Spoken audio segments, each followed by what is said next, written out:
Η μικρή κουκουβάγια και το φεγγάρι. Σε ένα ήσυχο δάσος, κάτω από τον έναστρο ουρανό, ζούσε μία μικρή κουκουβάγια που τη λέγανε Λούνα. Η Λούνα ήταν περίεργη και γλυκιά, αλλά είχε μια μεγάλη απορία.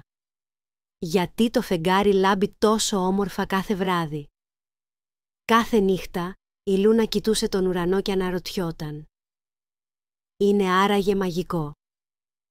Μήπως είναι ένα τυροκούλουρο που το τρώνε τα αστέρια? Μία νύχτα πήρε θάρρος και πέταξε ψηλά, όσο πιο κοντά μπορούσε στο φεγγάρι. Πέταξε πάνω από τα δέντρα, τα σύννεφα και τις κορφές των βουνών.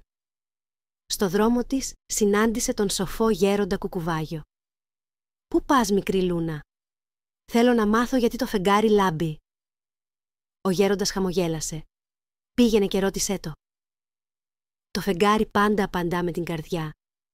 Η Λούνα πέταξε λίγο ακόμα και τότε είδε το φεγγάρι να χαμογελά. «Καλησπέρα, μικρή κουκουβάγια», είπε το φεγγάρι με απαλή φωνή. «Γιατί λάμπεις τόσο όμορφα?» ρώτησε η Λούνα.